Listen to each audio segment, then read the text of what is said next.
Good morning, lecturer. I'm Odong Emmanuel, presenting to you Catch Memory. To begin with my presentation,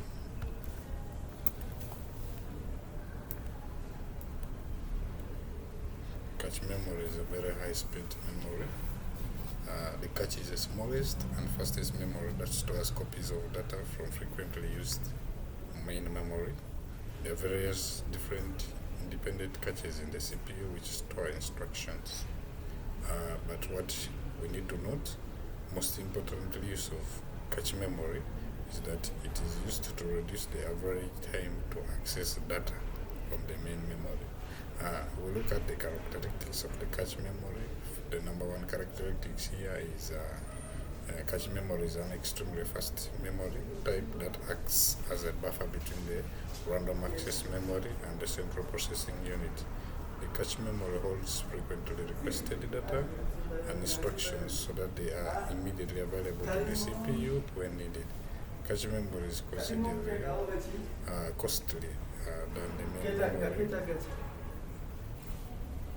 the main memory or disk memory, but more economically than the CPU registers. Cache memory is used to speed up and synchronize with the high-speed memory. From there, we'll go ahead and look at the cache memory structure, where we have the CPU.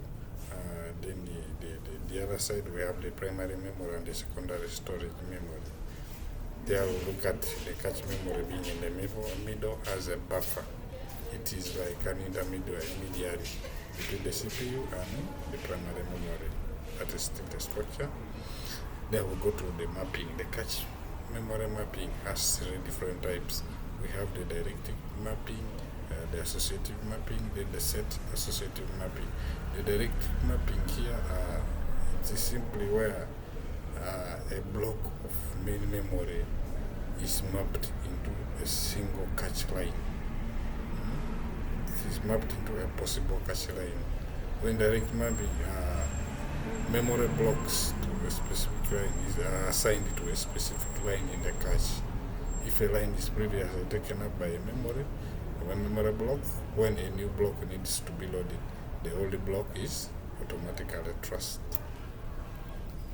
For the purpose of cache access, each main memory addresses can be viewed as consisting of three fields, as you can see in the structure. That is the structure. Then we'll go ahead to the second mapping type, which is the associative mapping. In the associative mapping, the associative memory is used to store the content and addresses of the memory word. Any block can go into any line of the cache. This means that the word ID bits are used to identify which word in the block is needed, but the tag becomes all of the remaining bits. That is the structure. We'll go ahead to look at the set associative mapping.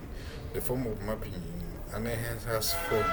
It is an enhanced form of direct mapping, where drawbacks of direct mapping are removed. Set associative addresses. The problem possible thrashing in the directive mapping method. In associative, it addresses that problem of possible thrusting, which was formerly in the directive mapping. That is the structure. Then we talk about the algorithm replacement. We have some replacement ways, like the LRIU, the least recently used. How do you access the least recently used item? Then the FIFO algorithm. FIFO is fast in, fast out algorithm. It is also called the round robin. It works in the way that when the cache is full, it simply replaces the first item that was placed in the cache with the item needed by the processor at that time. And the next replacement then will be the second item placed in the cache, and vice versa. That's how the FIFO algorithm works. Then we go and look at the MRIU. The MRIU works totally inverse to the LRIU. The items which has been used most number of times is removed from the cache when the cache memory is full and the processor solicits for an item that is not in the cache. Then we look at the hybrid approach. The hybrid approach, we talk about the ARC, is a hybrid cache replacement algorithm which compressively effective execution than that of the RIU. It is proficient by monitoring of both frequently used and recently used items, addition to the recently eviction or removal history of both. The ARC keeps up 2 LRIU item lists. That is probably basically I'm at the end of my presentation. Thank you so much for your time, lecturer.